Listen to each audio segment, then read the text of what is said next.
अरे आर्यन, कह तो तू ठीक रहा है। अरे देख देख, हम बातें करते जंगल में पहुंच गए हैं। अरे अरे, आगे नदी है, वहां नहीं जाना। गांव वाले कहते हैं वो बहुत ही डरावनी नदी है, उसके पास एक जिन की मौत हुई थी। अरे आर्यन, ये सब बातें झूठी हैं। इतनी दूर आए हैं तो पानी तो पी कर जाएंगे उस नदी से। आज हम भी देखते हैं उस नदी में क्या है।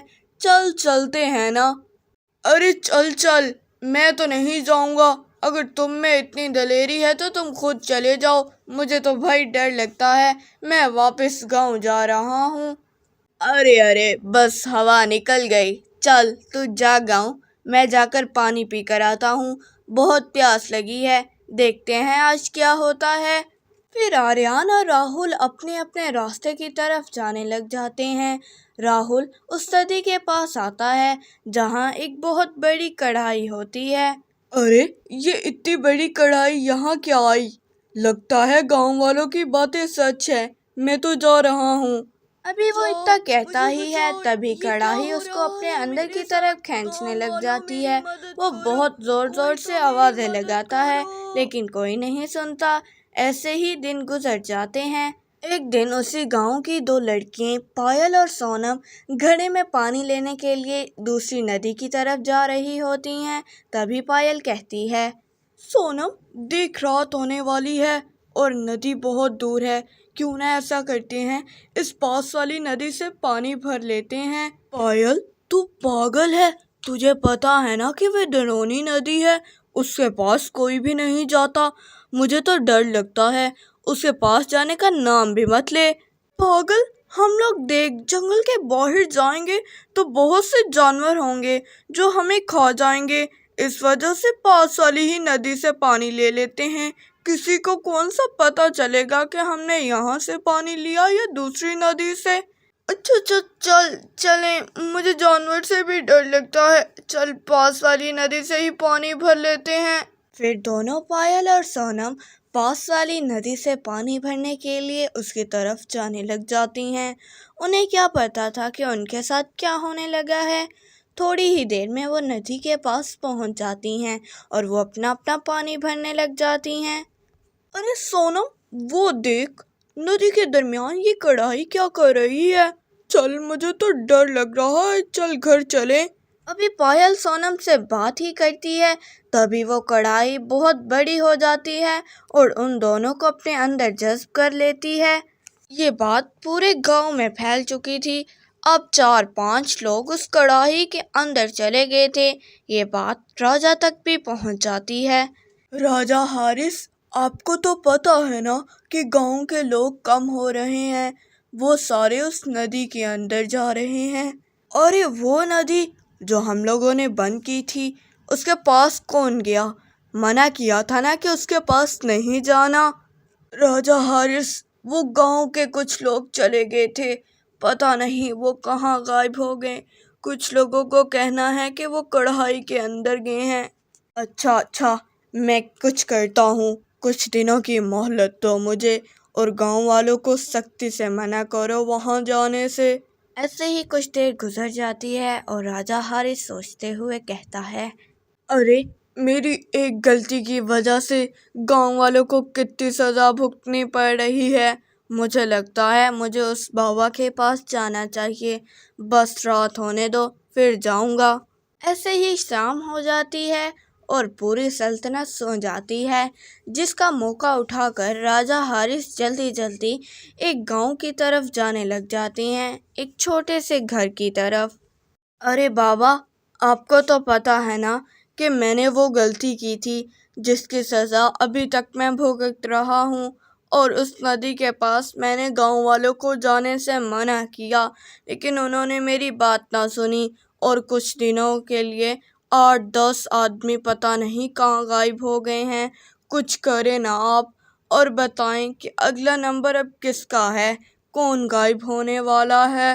तुम्हें पता तो है तुमने क्या गलती की थी। अब मैं तो कुछ कर नहीं सकता, बस तुम्हें इतना बता सकता हूँ कि अगली बारी अब तुम्हारे बेटे की है। जल्दी जाओ और उसका जाकर ख्याल रखो। अरे क्या, आप मेरी मदद नहीं कर सकते? चलो मैं खुद अपनी मदद कर दूंगा, मैं अभी जाकर अपने बेटे को बचाता हूँ। फिर राजा हारिस उस बाबे के घर से निकलकर अपनी सल्तनत की तरफ जाने लग जाता है अपने बेटे को बचाने के लिए। ऐसे ही सुबह हो जाती है। अब्बा हजूर, मैं जंगल की सैर करने के लिए जा रहा हूँ, आपसे इजाज़त चाहिए।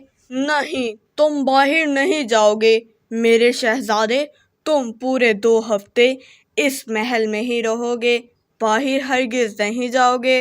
अब्बा हजूर, आपको पता है ना कि मैं जंगल की सैर के लिए जाता हूँ, तो फिर ऐसा क्यों? मैं तो नहीं किसी की बात मानूंगा, मैं ज़रूर जाऊंगा, मुझे रोक भी नहीं सकता कोई भी, क्योंकि आपको भी पता है कि मैं रोज़ाना जाता हूँ। क्या तुम मेरी बात नहीं मानोगे? ऐसा तो हरगिज नहीं होगा। सैनिकों, इसको पकड़ कर ले जाओ और 2 हफ्ते के लिए इसको कमरे में बंद कर दो, ये निकलना नहीं चाहिए, इसको लेकर जाओ। बाबा, आप मेरे साथ अच्छा नहीं कर रहे, आपको पता है ना कि मैं रोजाना जाता हूँ, फिर ऐसा क्यों? बाबा, दरवाजा खोलें, मेरा सांस बंद हो रहा है इस गंदे से कमरे में, मुझे अपने कमरे में जाना है। अब तुम्हें क्या पता, ये सब मैं तुम्हारी भलाई के लिए कर रहा हूँ, लेकिन ये कब तक चलेगा? ऐसे डर डर कर कब तक ये रहेगा यहाँ? मुझे कुछ ना कुछ तो करना पड़ेगा ना। राजकुमार शामिर उदास होकर उस कमरे में बैठ जाता है और सोचने लग जाता है कि उस कमरे से कैसे बाहर निकलना है। ऐसे ही रात हो जाती है। शामिर उस कमरे की पिछली खिड़की से निकलकर जंगल की तरफ जाने लग जाता है। आखिरकार वो उस कमरे से निकल आता है। अरे, बाबा को क्या लगा था कि वो राजा हैं, तो मैं क्या हूँ, मैं भी उनका बेटा राजकुमार ही हूँ। अरे, वो सामने क्या खूबसूरत लड़की बैठी हुई है, कितनी प्यारी लग रही है, मुझे जाकर देखना पड़ेगा। प्रिंस शामिर एक बहुत खूबसूरत लड़की को देखता है, जिसे देखकर वो उसके पास आने लग जाता है। वो नदी से थोड़ा सा ही करीब बैठी हुई थी। वो लड़की देखने में बेहद ही खूबसूरत थी। राजा शामिर उसके पास आता है और कहता है, ए खूबसूरत औरत, तुम कौन हो और इस जंगल के दरमियान क्या कर रही हो? तुम्हारा नाम क्या है? बस बस, एक ही बार में इतने सवाल। मेरा नाम दिलान है और मैं एक राजकुमारी हूँ, मुझे डर नहीं लगता, मैं जंगल घूमने के लिए आई हूँ। तुम्हारे सारे सवालों का जवाब तो मैंने दे दिया ना, लेकिन अब मुझे बताओ कि तुम कौन हो, इतनी रात को जंगल में क्यों आए हो और तुम्हारा नाम क्या है? ओह, तुम इतने सवाल एक ही बारी में पूछ रही हो। खैर छोड़ो, मेरा नाम शामिर है और मैं इस सल्तनत का होने वाला राजा हूँ और मैं भी जंगल घूमने के लिए ही आया हूँ। ओह, तुम भी एक राजकुमार हो, क्या हम दोनों मिलकर जंगल घूम सकते हैं क्या? हाँ, क्यों नहीं, हम दोनों बहुत खूबसूरत जगह पर जाएंगे। फिर दोनों जंगल घूमने के लिए रास्तों की तरफ जाने लग जाते हैं। गहराई में जाकर वो बैठ जाते हैं और जाकर बहुत सारी बातें करते हैं। शामिर को दिलान बहुत अच्छी लगती है, लेकिन उसे क्या पता क्या होने वाला है। ऐसे ही रात गुजर जाती है और बातें करते करते उन्हें सुबह हो जाती है, जिसे देखकर दिलान कहती है, बस बस, तुम कितनी बातें करती हो, चलो अब सुबह हो गई है, मेरे घर वाले मेरा इंतज़ार कर रहे होंगे, मैं जाती हूँ। हाँ हाँ, मेरे भी अब्बा हजूर मेरा इंतज़ार कर रहे होंगे, चलो चलते हैं, फिर कभी मुलाकात होगी। फिर दिलान गुनगुनाते हुए अपने महल की तरफ जाने लग जाती है और शामिर अपने महल की तरफ आता है, जहाँ राजा हारिस सब सैनिकों के साथ बैठा होता है। तभी शामिर आता है, जिसे देखकर उसका बाप चौंक जाता है और जल्दी जल्दी सीढ़ियों से उतरने लग जाता है, जिसे देखकर सारे हैरान हो जाते हैं। और राजा हारिस जल्दी जल्दी उतरता है और अपने बेटे से कहता है, शामिर, तुम्हें मैंने मना किया था ना कि तुमने बाहर नहीं जाना, تم نے رات کو جھیل توڑ کر باہر گئے، تمہیں کچھ ہوا تو نہیں؟ تم اس ندی کے پاس گئے تھے نا؟ ہاں ہاں بابا، میں اس ندی کے پاس سے ہو کر آیا ہوں۔ دیکھو، مجھے کبھی کچھ نہیں ہوا تو اب کیوں ہوگا؟ آپ ایسے ہی پریشان تھے، اب آپ کو دیکھا نا کہ میں صحیح سلامت آ گیا ہوں۔ اب میں روزانہ جنگل کی سیر کے لیے جاؤں گا۔ ویسے کہ تو تم ٹھیک ہی رہے ہو، صحیح سلامت، شکر ہے میرا وارث آ گیا، لیکن اب احتیاط کرنا۔ ابا حضور، آپ ٹینشن مت رہیں، میں ایک راجکمار ہوں۔ اچھا، اب میں جا رہا ہوں شاہی اسنان کرنے کے لیے۔ شاہ میر راجہ حارث سے اتنی باتیں کر کر اپنا شاہی اسنان لینے کے لیے باہر آنے لگتا ہے۔ ایسے ہی کچھ دن گزرتے ہیں۔ شاہ میر اب روزانہ دلان سے باتیں کرنے کے لیے جنگل میں آیا کرتا اور پوری رات ادھر ہی گزار دیتا۔ ایک دن کی بات ہے۔ شاہ میر، کتنے دن ہو گئے ہیں کہ ہم ایک ہی جگہ پر مل رہے ہیں؟ آج چلو میں تمہیں اپنے گھر لے کر جاؤں، بہت خوبصورت میرا محل ہے، تم بہت خوش ہوگے، چلو چلتے ہیں۔ ہاں چلو، کتنے دن ہو گئے ہیں یہیں بیٹھ کر باتیں کرتے ہیں، آج کوئی نئی جگہ گھوم لیں گے، کیونکہ میں راجکمار ہوں نا۔ دلان اب شاہ میر کو اپنے ساتھ محل میں لے کر جانے لگ جاتی ہے، لیکن شاہ میر کو کیا پتا کہ وہ کہاں جا رہا ہے۔ ارے، یہ ندی اور یہ اتنی بڑی کڑھائی، تم نے تو کہا تھا کہ میں ایک راجکماری ہوں، تمہارا محل کدھر ہے؟ ارے چپ چاپ یہاں ہی کھڑے رہو، جہاں لے کر جا رہی ہوں نا وہ تمہاری اصل جگہ ہے، تمہارے باپ نے جو میرے ساتھ کیا۔ ارے کیا مطلب؟ تم کیا کہنا چاہ رہی ہو؟ تم نے مجھے دھوکہ دیا، میں واپس گھر جا رہا ہوں، مجھے نہیں رہنا۔ ارے اتنی آسانی سے تمہیں رہنے دوں گی؟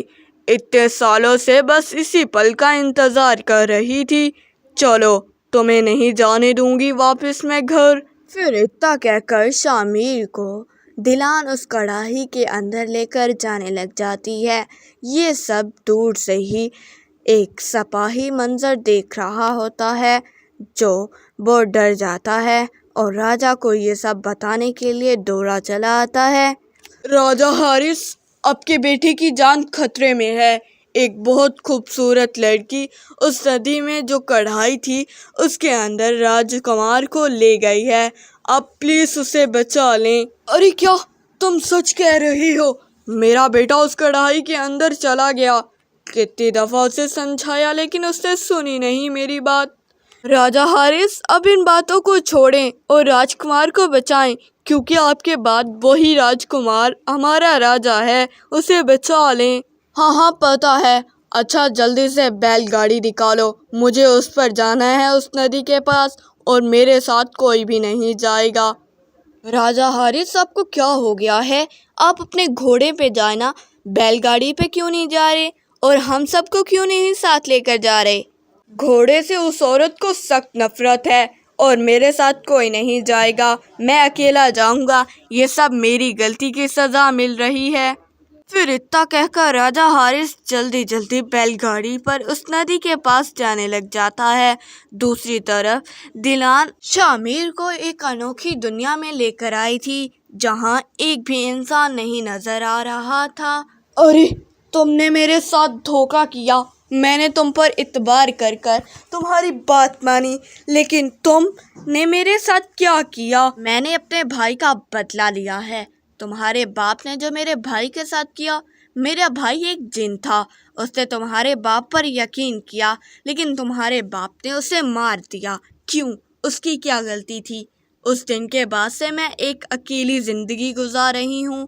اب میں یہ سب چاہتی ہوں کہ سب اکیلے زندگی گزاریں، کوئی بھی ایک ساتھ نہیں رہے گا، اس لیے ہی میں نے تمہیں یہاں سے اٹھایا، اس پہ میری کوئی غلطی نہیں، تمہارے باپ کی غلطی ہے۔ مانا کہ میرے باپ سے غلطی ہوئی، لیکن اب اس کی سزا تم سب کو تو نہیں دو گی نا، صرف ایک شخص کو دینی ہوگی نا۔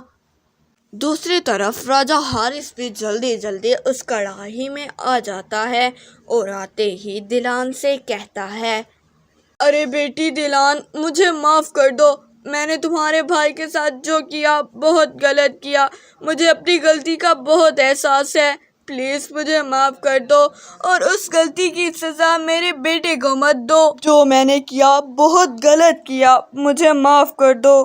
اب معافی مانگنے سے میرا بھائی تو واپس آئے گا نہیں، اب تمہارا بھی بیٹا وہاں پہنچاتی ہوں جہاں میرے بھائی کو تم نے پہنچایا۔ میں 8 سال ہو گئی ہوں یہاں اکیلی ہوں، کسی کو پرواہ نہیں تھی، اب میں کیوں کسی کی پرواہ کروں؟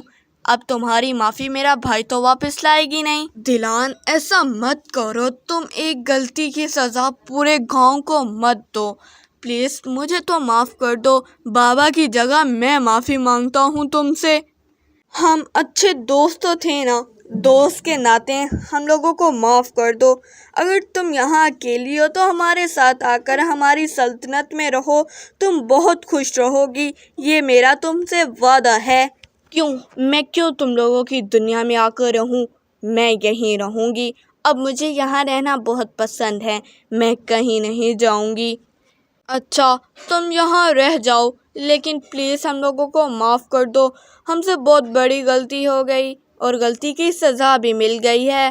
ٹھیک ہے، میں نے تم لوگوں کو معاف کر دیا، لیکن ایک شرط پر، اس ندی کے پاس سارے آیا جایا کریں گے، کیونکہ میں اکیلی رہ رہ کر تھک جاتی ہوں، مجھے بھی تم لوگوں کا سہارا چاہیے، تم لوگ ادھر ضرور آئیں گے، صرف یہی میری شرط ہے۔ ہاں دلان بیٹی، یہ میرا تم سے وعدہ ہے، وہ ضرور آیا جایا کریں گے، بس ہماری بھی ایک شرط ہے، جو تم نے گاؤں والوں کو قید کیا ہے انہیں آزاد کر دو۔ پھر دلان ایک منتر پڑھتی ہے، منتر پڑھتے ہی سارے گاؤں والے ایک جگہ پر جمع ہو جاتے ہیں، جسے دیکھ کر دلان بہت خوش ہوتی ہے اور دوبارہ سے منتر پڑھتی ہے ان سب پر، اور پھر وہ واپس اپنے گاؤں آ جاتے ہیں۔ گاؤں والے ایک جگہ جمع ہوتے ہیں، تبھی وہ کڑھائی آہستہ آہستہ چھوٹی ہوتی جاتی ہے اور ایک دم سے غائب ہو جاتی ہے۔ بیچاری دلان بہت زور زور سے رونے لگتی ہے، اسے اپنے بھائی کا بہت زیادہ دکھ ہوتا ہے۔ ایسے ہی اب دن گزرنے لگے، اب اس ندی کے پاس سارے بچے بھی آیا کرتے اور بڑی عورتیں رات کو پانی بھرنے کے لیے بھی آیا کرتی تھی۔ اب انہیں اس ندی کے پاس سے ڈر نہیں لگتا تھا، اب سارا گاؤں ایک خوشحال زندگی گزارنے لگی اور دلان بھی اپنی زندگی میں خوش رہنے لگی۔